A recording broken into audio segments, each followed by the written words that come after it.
Assalamualaikum warahmatullahi wabarakatuh. Hai, apa kabar? Semoga selalu sehat dan selalu berbahagia dimanapun dan kapanpun kalian berada.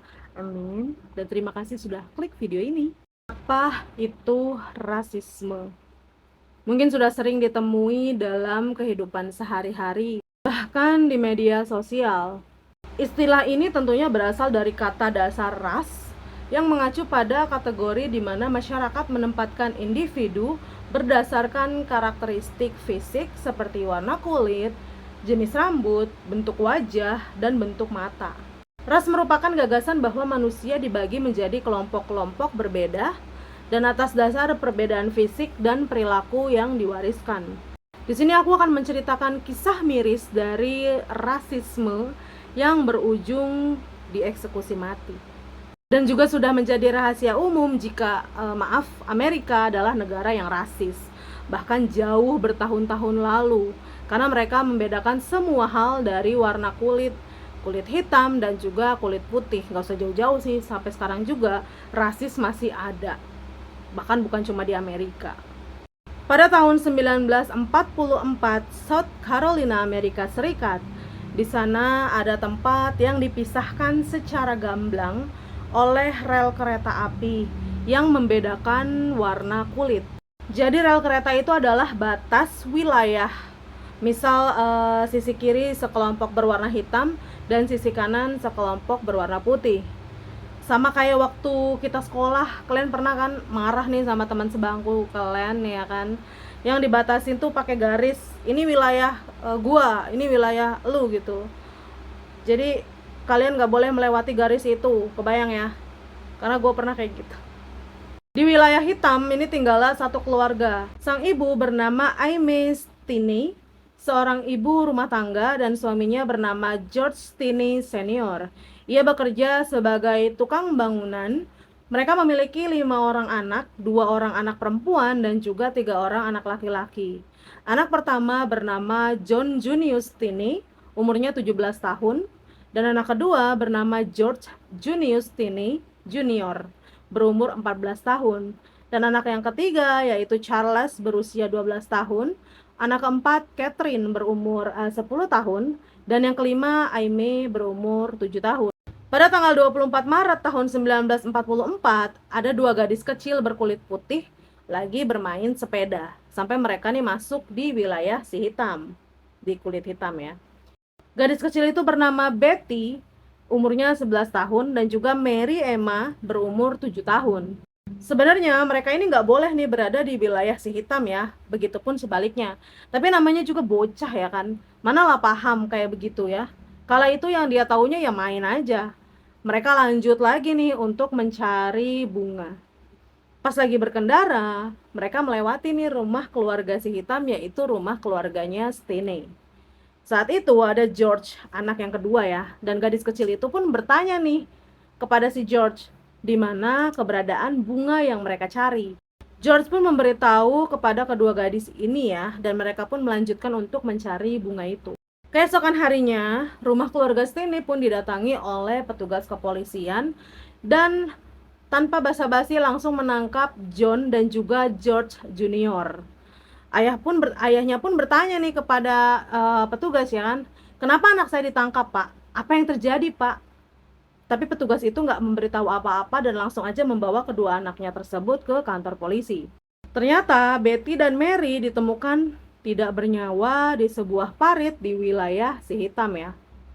Setelah diselidiki, ada luka pukulan di kepala mereka yang diduga mereka dihantam benda tumpul, yang kemudian adalah besi rel kereta.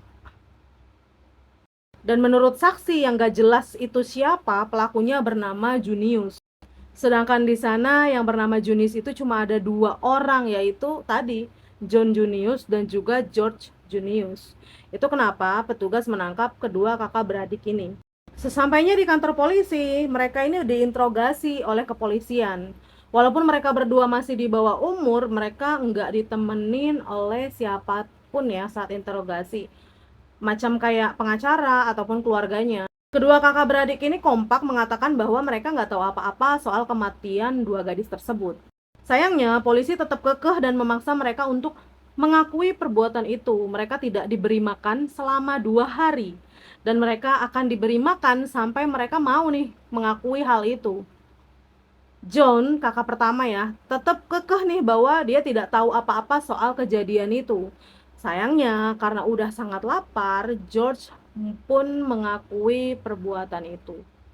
Dan sesuai informasi bahwa yang dilaporkan hanya satu orang aja, karena George udah mengaku, John pun akhirnya dibebaskan. Sesampainya di rumah John, ia pun mulai menceritakan kepada orang tuanya perlakuan para petugas terhadap John dan juga adiknya. Cerita itu pun mulai nih menyebar dari mulut ke mulut dan banyak juga orang yang kesal atas perbuatan itu dan mulai mengadukan kepada wali kota. Namun perlu kamu tahu ya, pada zaman itu rasisme sangat amat tinggi. Ingat, lu kulit putih, lu punya kuasa, cuy. Dan wali kota itu berkulit putih bernama Olin D. Johnston. Aduan-aduan itu pun akhirnya diabaikan begitu aja. Selang 1 bulan kemudian, sidang pun digelar pada tanggal 24 April 1944. By the way, semua petugas di persidangan itu berkulit putih ya, dari hakim, hakim penuntut, pengacara, dan para juri pun berkulit putih, termasuk pengacaranya George pun berkulit putih. Tanpa bukti-bukti yang jelas, penuntut umum menuduh George adalah pelakunya. Bahkan pengacara George pun ini nggak membela George sama sekali. Ia justru menyudutkan George dan membenarkan bahwa George lah pelakunya. Sesak napas gua. George sudah pasrah nih karena nggak ada satupun yang ngebela. Gila ya. Di sini nggak ada persidangan alot, itu nggak ada nih. Karena cuma 10 menitan aja George pun sudah ditetapkan bersalah oleh hakim dan George dihukum mati dengan cara disetrum di kursi listrik.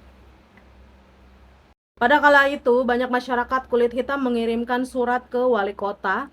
Mereka meminta agar hukuman George untuk ditinjau kembali gitu ya. Karena usia George ini masih amat sangat muda.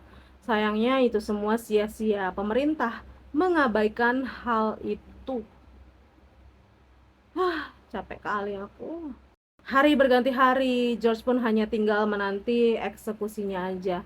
Hingga tanggal 16 Juni 1944, eksekusi George pun dilaksanakan. Hanya kurang dari 2 bulan aja. George didudukkan di kursi listrik di hadapan keluarga Betty dan juga Mary yang ingin menyaksikan pembunuh anaknya dieksekusi.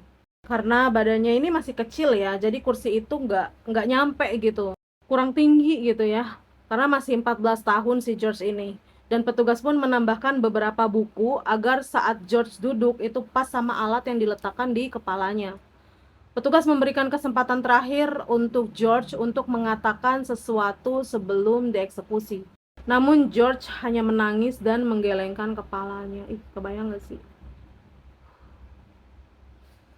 Dan eksekusi pun dilakukan. Jujur ini nggak tega banget ya sama part ini. 8 menit loh George dialiri listrik. Nggak kebayang sih 8 menit. Bahkan setelah 8 menit akhirnya George pun meninggal dunia. Keluarga, kerabat, tetangga ini nggak bisa berbuat banyak ya kala itu. Karena sistem memihak kepada si putih. Mereka hanya bisa menerima kenyataan bahwa inilah yang terjadi. Saat itu, George adalah terdakwa termuda yang dijatuhi hukuman mati di Amerika Serikat kala itu. Dan pada tahun 2014, para kerabat dan juga ada nih itu kayak kumpulan aktivis. Mereka nih bersama-sama membuktikan dan berhasil membuktikan bahwa George tidak bersalah. Pada kala itu, saat hukuman dijatuhkan, banyak sekali kecacatan hukum di dalamnya yang dilakukan oleh pihak berwenang. Di antaranya yaitu George tidak terbukti secara fisik melakukan hal itu dan tidak ada saksi yang melihat secara langsung bahwa George lah pelakunya. Yang kedua, setelah dilakukan penelitian ulang, tersangka memiliki tubuh yang besar dan tenaga yang kuat, sedangkan George ini kan perawakannya kecil ya. Dan tentu aja tenaganya juga tidaklah terlalu besar gitu. Yang ketiga, surat pengakuan yang dijadikan alat bukti di persidangan tidak pernah ditandatangani oleh George. Jadi surat tersebut dianggap tidak sah. Dan yang keempat, wali kota saat itu mengabaikan petisi, dianggap tidak mau ikut campur atas kasusnya George, karena pada saat itu ia sedang mengikuti pemilihan senator dan nggak mau citranya terlihat lemah karena menyetujui permintaan masyarakat kulit hitam. Sedih banget. Dan dengan semua bukti-bukti yang ada setelah 70 tahun lamanya, akhirnya hakim pun memutuskan George tidak bersalah. Nangis nggak kalian? Aduh. Dan sampai saat ini pelaku sebenarnya tidak pernah tertangkap ya, pelaku pembunuhan si Betty dan juga Mary. Itu nggak pernah tertangkap dan nggak tahu siapa pelakunya. Dan untuk mengenang kisah tragis George, pemerintah membuat a memorial stones, tidak bersalah namun dihukum, dieksekusi secara ilegal oleh negara bagian Carolina Selatan. Semua hukuman dibersihkan berdasarkan perintah pengadilan pada 16 Desember 2014. Dan kisah George pun diangkat menjadi novel yang berjudul Triple Tragedy in Alcolu. Film pendek pun dibuat untuk mengenang George yang berjudul 83 Days. Judul yang diambil berdasarkan jumlah hari dari hari ditangkap hingga dieksekusi mati, yaitu 83 hari. Kasian ya.